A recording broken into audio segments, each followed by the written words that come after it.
Dun, dun, dun, dun, dun, dun, dun, dun.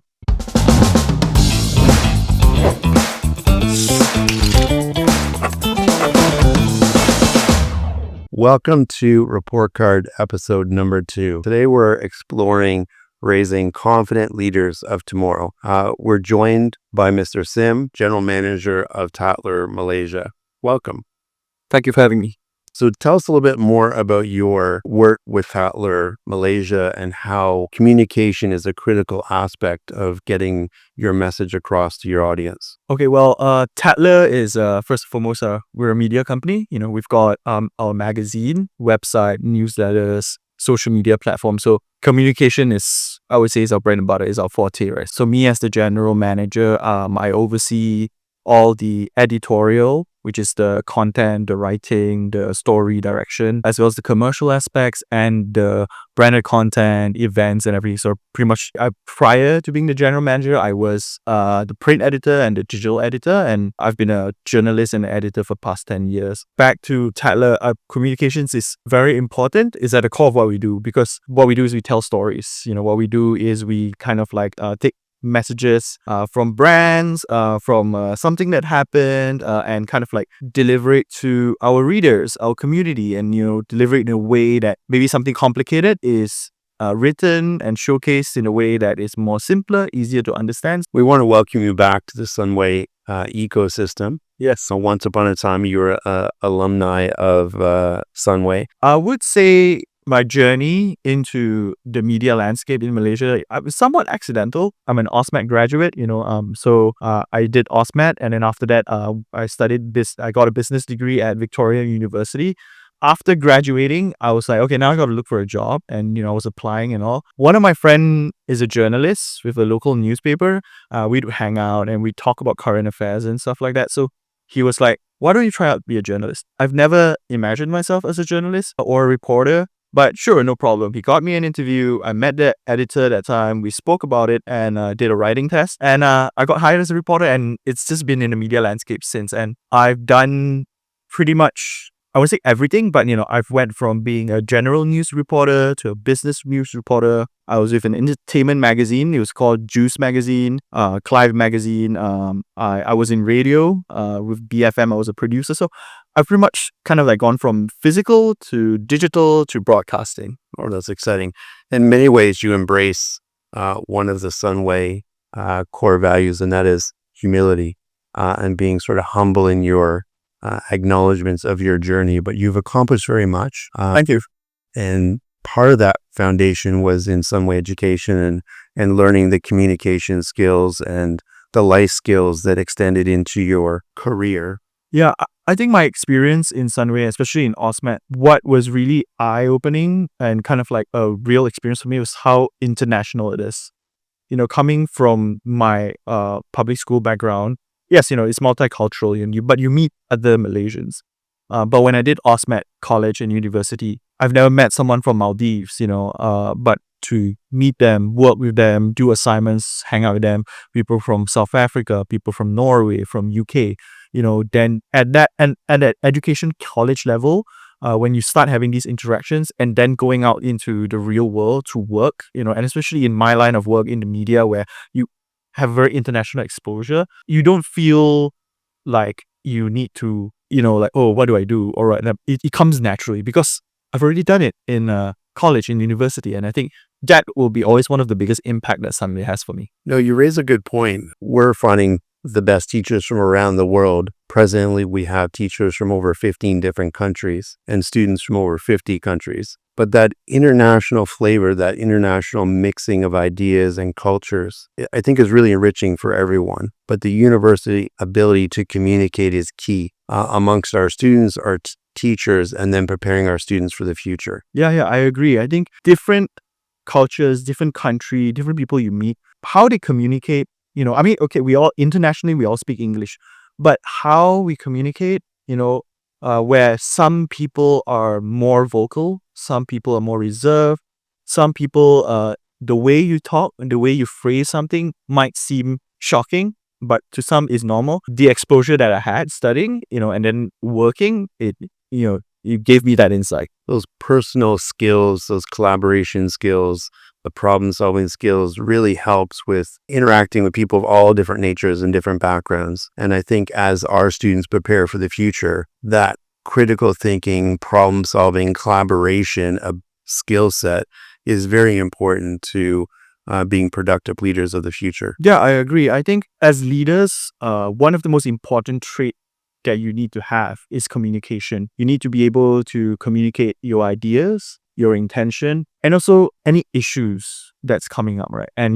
there's a difference between communicating, explaining, and ordering, commanding, and as a leader, it's be able to kind of like dance among those, where there are certain situations that requires a bit more explanation, a bit more context. There are certain situations that requires authority, because you have to stress the importance, you have to stress the position. And there are certain communications that requires empathy, requires a bit of humor to make things a bit more personable, right? And that first 2 seconds of how you start your communication, start your discussion, it sets the tone for how they receive it, right? So as leaders, it's important to kind of like know when and how to pick up on that and how to translate that. Tatler, Malaysia is excellent at storytelling. And part of that is the ability to communicate effectively. What recommendations or suggestions would you have to our future students that are entering into media? What skills they need to be successful? Okay, I think not just media, I think with generally how the world is right now, the current generation and the generation to come, they are coming from a landscape of information overload, right? Whereas you and me, from a much more senior background, we came from a time where we can cut off information, like I can just switch off the TV, I can just put down the paper or the magazine, right? Whereas now, because everything is fed through the screen, a phone, your smartwatch, your handheld devices, right? Information overload is there. So one key thing that I think the younger generation, the students of today need for not just to kind of like work or enter into a media world, but into a communications role or into any role in the future is critical thinking.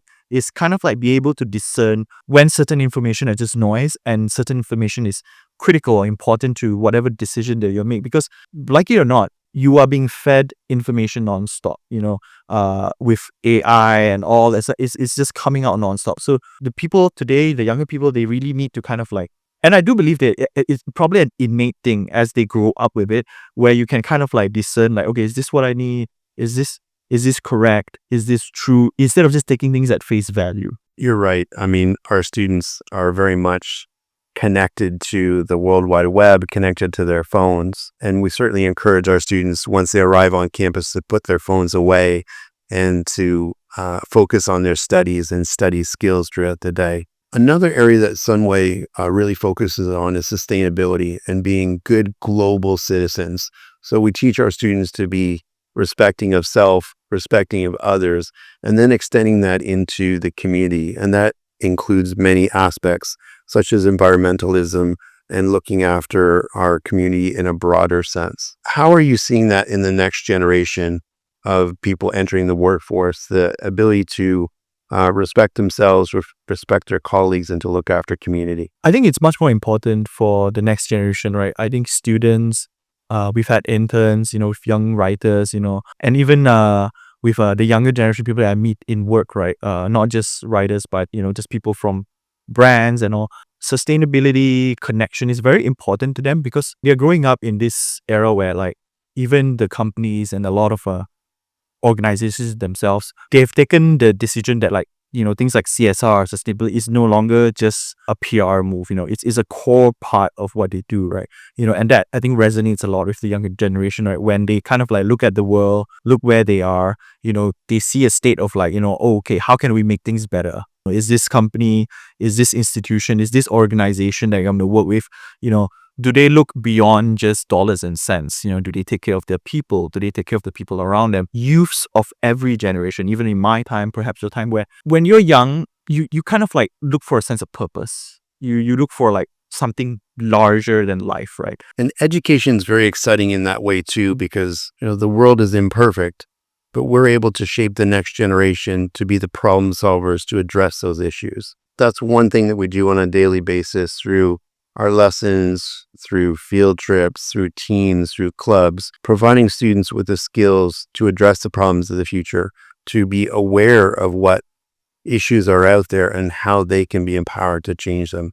So I think that's one of the amazing powers of education to make the change of the future. I want to talk a little bit more about extending knowledge beyond sort of technology into the arts a little bit. Very often schools will be focused on STEM, science, technology, engineering, math. We've extended that at Sunway to STEAM. So we're including the arts, fine arts, music, drama, but giving students that well-rounded experience to be able to communicate more effectively and in greater ways through drama, through fine arts, and through music. Are you seeing that in your daily work and how the arts are impacting society in a positive way? Yes, definitely.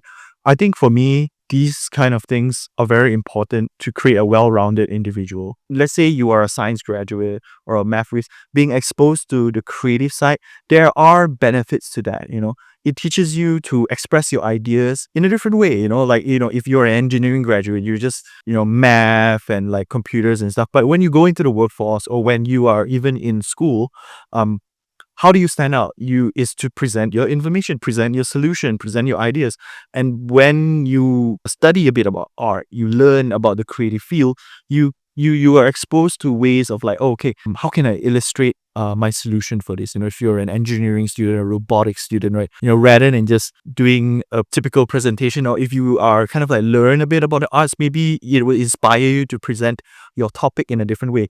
And vice versa, right? For an art student, a creative background, to learn more about the, you know, for them probably the more boring subjects like engineering, maths and all, it's beneficial for them as well because it gives them a different way of thinking. Because when you come from a creative background, perspective, subjectivity is very important, right? To look at something from a different way. And, you know, when you learn or when you're exposed to the more flat kind of things, you know, math, numbers and all, whether you like it or not, it's going to kind of like open your eyes to something different, right? As you go on to adulthood, right? Let's say you become an artist or a musician, right? Accounting is very important. You got to do your taxes. You don't really know about it until it actually arrives at your doorstep. So it's very important to kind of like dip your toes in that other side of the world. And I think in this current generation with the internet, with social media, even schools as well, where things are a bit more open, where discussions are more encouraged, questions are encouraged, it's not hard to put your hand up and be like, actually, I want to know more about this. Actually, what's this about? You know, and you will definitely find an answer. And I think you raise a good point in that it's very important to be a lifelong learner. Yes. In that, you know, over your career and certainly mine, things are rapidly changing and that rate of change is only increasing. But the ability to be adaptable and to be resilient is very, very important. And with that skill, you then can sort of move through different phases of your career. Even in your shorter career component, you've mentioned 2 or 3 different areas that you've worked in. And I think that's exciting for our students of the future as well, because they'll be exposed to many different areas, and many areas of the future quite literally haven't been created yet. Exactly. So having the skill set to be adaptable, resilient, and to put up with degrees of failure, to have the grit to move forward is a critical skill. And I think that really distinguishes, you know, one person's success from another person, you know, giving up too early and just the ability to get up, whether that's getting off a bicycle that you've fallen or a test that you didn't do as well on, or the school maybe that you didn't get into. But that ability to keep going and persevere and have that self-discipline is critical. And it's a challenging piece as a principal or as a teacher. How do we embed that in our students? How do we get them to understand those critical skills? And I truly think that that occurs in many different aspects in the classroom, but also on the sports field, on the performing stage, you know, on the music stage, to have the confidence to get up and perform. And maybe you miss that note as you're playing a song, or maybe you miss the shot, or maybe you don't win. But there's more to be learned in the opportunities where you're unsuccessful than the ones that the success came very easily. So with that, we look for those learning opportunities every day to embed those skills in our students. Yeah, I agree. Because doing things like that, doing things that are different than what you expect, it teaches you to be adaptable. So, which is why, like, when you said that, like, in Sunway, in this school, you have a variety of sports and after school activities, is because it takes someone from a familiar environment and you put that person in an unfamiliar environment, right? You open the doors for them to try something different. I think the most important thing is also to create an environment where it's okay. Don't worry if it doesn't work out. The important thing is what we want from you is for you to try. And because we've got so many options for you to try, you don't have to try everything, but as long as you try something different. And when that person tries and either they didn't do so well or they do very well, that process where they learn to be adaptable, where they learn to think on their feet, whether you participate in a team activity, it makes you solve problems differently, approach things differently, approach people differently. And those things are very important because it carries you through your adulthood, whether it be in a work setting or even a social setting, or an environment setting, where you're walking down the road, something happens, but because of something that you've learned or something you've encountered, you are able to approach it. Because like you said, right, we are all lifelong students, and how do you study in life is by going through experiences. So if you don't go through experiences, you're never ready for what's next. So it's very important that, in school, in university, in the workplace, to kind of like try different experiences, to learn, to expose yourself to something new. Well said. I want to explore character education a little bit more. Values for life is another way that we describe it at Sunway International School. But how do you find that values really drive success? And in some ways, perhaps more than talent itself. So how does character education plus talent plus discipline equal success, rather than just raw talent alone? Character and values, it's second nature. Most of the times throughout life, throughout your conversations, when you communicate, when you figure out an idea, or when you talk to someone, the character and the value of someone comes through naturally. So it's important to develop that, because those are the kind of things that gives you, I guess, in the young people lingo, is your aura, right? What kind of character you are, what kind of values you have. Are you a person that values hardworking, that values straightforwardness, or are you a person that values, I don't need things to be too rigid? Leaders of tomorrow really need to lead from the heart, be honest, have integrity, and communicate well with others. How is it important to have a strong moral compass to be a successful leader in industry? It's very important because I think generally everyone resonates with someone that have an upstanding moral character. To be a morally upstanding person, not just a leader, but also an employee, someone of the community, it is essential in what makes a community thrive. So it's very important, right, for you to have that character as a leader, that moral compass, and it would draw inspiration. Generally, I think deep down, everyone wants to be a good person. Everyone wants to work for a good company. Everyone wants to be in the company of good people, right? And it starts from the top, right? If you have a good leader, you have a good boss, it follows through. It reflects in the company, in the organization, and in the employees, and in the work that you do. And also as a reflection in the customers that you get, right? Yeah. Good follows good. Bad, follows bad. As a principal, we might say, stay curious, be a lifelong learner, continue to excel and be your best. But what would your advice be to that next generation? The advice I have is back to what I've said earlier, critical thinking is very important. I think the current generation, students of today, you are blessed with so many information, so many things, so many things at your fingertips. I want to know something, I want to get something, I can just type it out, right? But what's important then is to be able to filter through what is needed, what is important, what is misinformation, and what is something of value to me, right? And it's very important to learn these things. It's very important to connect with other people, to learn from their experiences as well. I think as you grow in a world where screens are just there for you to communicate, human interaction, meeting people, talking to people, and learning from them is very, very important, because that is the one that takes a bit more effort now for people to do, like coming to school, going to classroom, looking at the books is very easy, but then going out to the field, to play games, to interact with other people, that is the one that is important. That's the one that you should really strive to do more. Yeah. Because all this is in your fingertips now. When I was growing up, and I'm sure when you were growing up, you'd have to go to the library, you have to connect your internet and wait for your parents to get these information they want. But now you can just get it anywhere. Yes, very true. Back in my day, there was no internet, but we won't go there. But as we provide advice to parents as to how to guide their children to be strong leaders of tomorrow, what advice do we have for parents in guiding their children? I think from my experience, for parents, a lot of them benchmark the achievements or kind of like the level of their children, especially from a scholastic setting, is exams, right? You look at the achievements, you look at the results. Nothing wrong with that, and it's a good marker. But I think as I'm growing older and as the world changes, experience, character is very important as well. I think you need to create space for dialogue. You need to create kind of like an environment where your child can come to you and have questions in a safe setting. They need to know that it's not wrong to be curious, because like I said earlier, right, information is all around. If they don't know what to ask, they will ask the wrong questions and being fed the wrong answers. If they are afraid to ask, they won't ask anything, and until they are met with the question at a different stage of life, they might not be able to approach it right?